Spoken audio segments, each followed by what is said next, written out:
Hello and welcome back to the Dune Minute Podcast, your place to deep dive minute by minute into the cinematic adaptations of Frank Herbert's Dune. I'm one of your hosts, Zach. And I'm John. We just watched a cat play with a spot of light for about 5 minutes. Yep. It was great. It was wonderful. I feel rejuvenated. Maybe we can just set that as like bonus audio or something at the end of the episode or something. Should we pivot into a cats only playing podcast? But only us talking into a mic while cats no, it's are still playing no the- video component. We Yeah. we just give a play-by-play of what the cats do. You know what? 37 episodes of Dune is enough, I think. This is now the Cat Box podcast. No, I think we'll finish this movie out. All right, this minute starts with Through Fear finishing his sentence to Leto, and it ends with Through Fear finishing another sentence to Jessica and Paul. A lot of Through Fear. A lot of Through Fear, and what he deserves. Getting some screen time, some well-deserved screen time. He does. We love Through Fear. At the end of last episode, we were joking about how Through Fear was saying, my something. My what?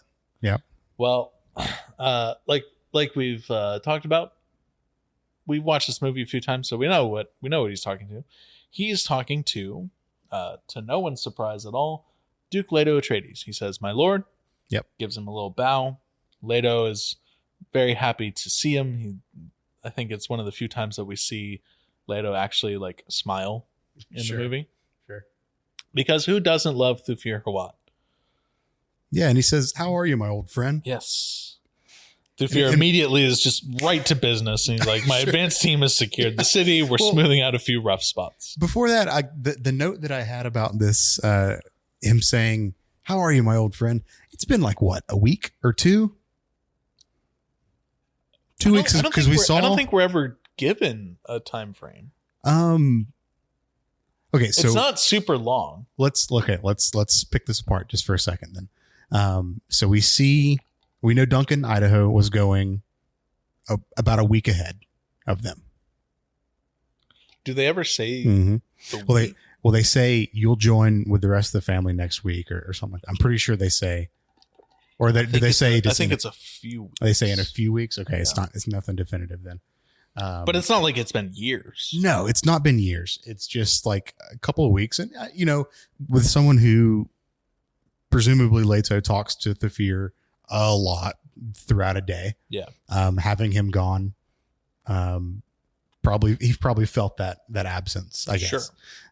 Okay, so I've completely talked myself into the other camp. You have. I flipped stances on this, going from why the hell is he talking like this? No, it's only been a couple of weeks to be like, no, I get it. I get it, man. John Kerry, Mr. Flip Flop over here. No, okay, let's not get political. Oh no, we're not. But yes, then he goes right into my advanced team has secured the city. We're smoothing out a few rough spots. Still smoothing out a few rough spots. So the next question that I thought of was like, how many advanced teams did they send? I think it was one advanced team from Arrakis, but like Thufir has people he's in charge of. Duncan has people he's in charge of. Okay. Other people might have like other, like, maybe this is a bad way of thinking of it, but if you want to think of the Atreides house as a family, I see Thufir Hawat as like the COO. Sure. Where the Atreides house is a business. Yes. Okay. No, most families don't have a family COO often. No, most families don't have a COO. So if you see the Atreides house as a business, I think Thufir is kind of like its COO, where like he's in charge of like all the operational things within the city of Arrakis, whereas like Duncan has his own job to go scout the Fremen and like start building relationships with them on behalf of the Atreides and everything like that. That makes sense. Those are the only two like major players that we know had gone ahead, but I'm sure there's like a bunch of others. I mean, clearly there are a lot of soldiers with them because we see all those soldiers and everything like as the ships are landing for the first time. So that's fair. That's very fair. Yeah. And okay, so this city that they're landing in, I don't think we get this name either ever in the movie, or if not, I think it's in part 2 that we get the name of the city. Yeah. Okay, well, I'm just going to go ahead and spoil it. The city is called Arakeen. Very They're very creative. Yeah. Arakeen is the capital of Arrakis. Mm-hmm. I'll talk more about it in the upcoming minutes. But they have landed here in Arakeen. And of course, there's some rough spots to smooth out. Yeah, it's a city. It's a city. Every city's got its good and not so good areas. And this is a new folks coming in. So right. So they're, people I'm sure are taking advantage of the turmoil that has happened with the Harkonnens leaving and the Atreides coming in. So these advanced teams are there just to make sure that things it is as smooth of a transition as possible. They're keeping the peace. Yeah. The occupying army is keeping the peace. Yeah, whatever that means, I don't know. And I'm not saying they're good folks for doing this. I'm just saying they're doing whatever they feel like they need to do to keep the peace. This is a reminder, the Atreides are not good people. And then we get what has become one of the most iconic lines of Dune, at least from these movies. We get shouts of Lisan al-Gaib. Lisan al-Gaib. Lisan al-Gaib. Lisan al-Gaib. It is repeated multiple times by the locals who have gathered to watch the Atreides arrive. They just look super confused at this. They're like, what the heck are they saying? Well, Paul is confused. Paul's confused. Jessica knows exactly what's going on. Yeah. Before we get too far from Lisan al-Gaib. Okay. Translates to the voice from the outer world. Yep. This is the first time we ever hear Lisan al-Gaib in Dune Part 1, and it comes up a few times, but Lisan al-Gaib is significantly more important to Dune Part 2. In terms of it's that specific name's presence in the script and everything. But it is still very important because it is the groundwork that guys Helen Mohiam was talking about earlier. Yeah. In the scene where she was leaving Arrakis, saying that the Bene Gesserit have done all they could for her. Yeah. I have a section in my notes about that a little bit later. Yeah. I think it's probably more appropriate to talk about a little bit later. Tomorrow's episode, I think, is the one where we talk about Lisan al-Gaib a little more. Yeah, I think so. So we'll leave you in suspense for a little bit of the backstory. Come back tomorrow. But they start shouting this at Paul and co. Yep. And tons of people are there, and they're absolutely freaking out over the Atreides being there. It's the Beatles, baby. And as we approach this helicopter-looking ship, it's not a helicopter; it's an ornithopter. It is. And we gotta maybe tomorrow we can bust out the Lego ornithopter. I will go downstairs and get it right now, and just have it around because I'm going to talk a lot more about the ornithopters tomorrow when we actually see them in action. But they start to board the ship, and Thufir again starts talking to Jessica and Paul at this point. Yes, Leto's gone off. Yeah, he's doing Leto things.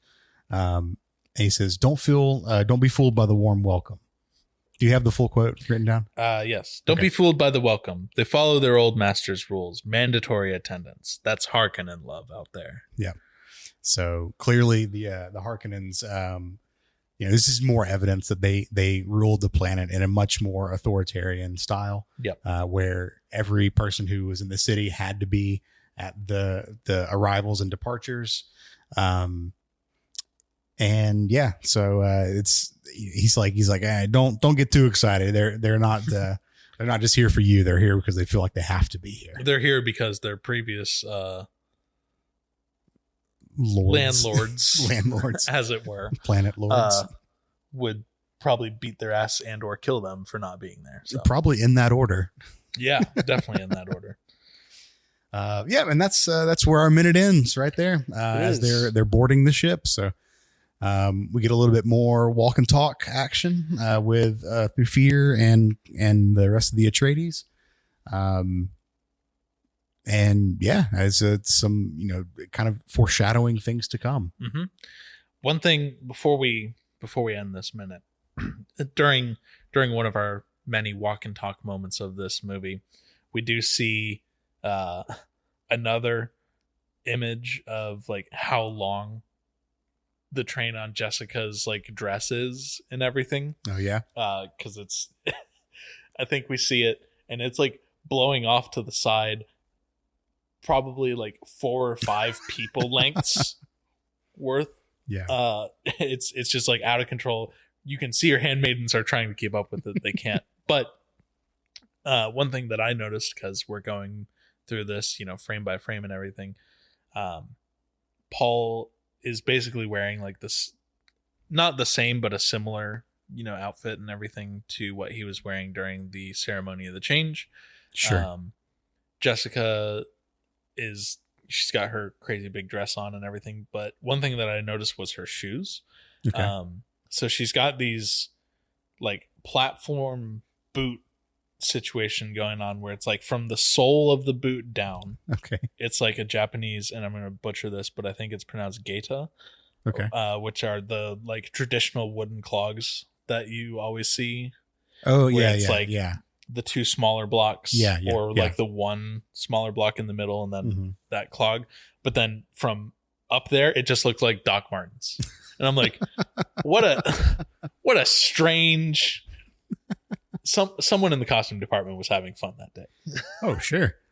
Do you think Dr. Martin's still making shoes that far in the future? 30,000 years in the future, maybe. I mean, they are timeless. There's a timeless boot. If you're a fan of Doc Martens, let us know. Email. No. Yeah, so more to come tomorrow. If you'd like to get in touch with us, you can reach out to us on Twitter at the Dune Minute. At Dune Minute. See, I don't do the socials that often. So hang on, let me get it right. Yeah. You can reach out to us on Twitter at Dune Minute. You can email us at duneminute@gmail.com. You can hit us up on Instagram at the Dune Minute. And if you'd like to get in touch with us, send us any kind of thoughts or comments you have. Separate from that, we will be back tomorrow to talk about minutes 37 through 38 of this wonderful Dune movie. It's getting good, man. It's getting real good. Tomorrow's episode is going to be a lot of fun. Kind of gave a little bit of a teaser from this episode, but we've got a pretty important conversation to talk about tomorrow. So absolutely. All right. Well, we'll see you tomorrow on the Dune Minute podcast. See you then. See ya.